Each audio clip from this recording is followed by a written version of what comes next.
And now bishop b5 check, the main move.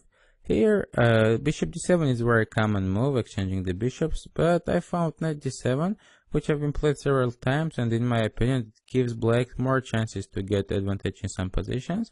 So after knight d7, white has two replies, knight c3 and c4. After knight c3, black would be slightly better.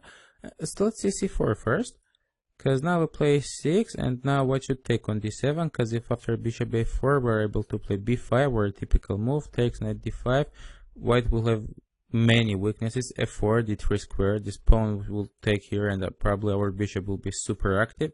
So this position is just a disaster for white. That's the reason bishop d7 is a good move. And here bishop d7, knight c3, we should play e6, because this pawn on d5 is limiting our bishop, and exchanging it will make our bishop on d7 much stronger. So e6, white should takes d3. Now we have two bishop advantage and positional advantage because of weak white pawns on f4 and d3, and the price for this is a pawn.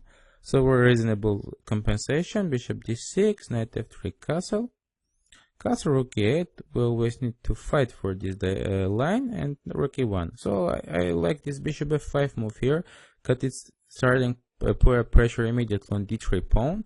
And here white has an unpleasant choice. First is like going for a drawish position after bishop e3, queen c7, knight e5, takes queen e5, and after d4 it's simple equality. Or white can try to keep a pawn here, but playing g3 it would be just a disaster, because weakening all these squares is terrible, and black's compensation here would be more than enough after some rook 8 d8. This position is just better for black. So bishop d7 is not really working for white to get something, and white should try here to play with knight c3, but knight c3 is bad because we play e6 and now bishop b2. So if we go for the pawn immediately after knight b6, white can have some pressure on the queen side, playing bishop f3, knight d5, knight g2, and this bishop on f3 is really strong. So what I found instead of this, we're playing a6, bishop b2, and we come b5. So our goal is to come bishop b7 and take on d5 with the bishop. So bishop f3, bishop b7. d3 is a very logical move, continuing development, but now b4, knight e4, and just takes.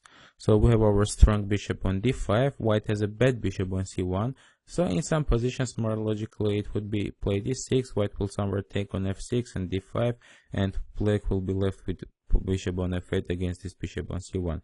Also, white king would be a little weak, so black has a slightly advantage here, and that's enough for a good play. So overall, this f4 idea on the second move is not working for white, because just d5 and black is equalizing immediately, and as you already saw in some position, black would have good chances to keep playing.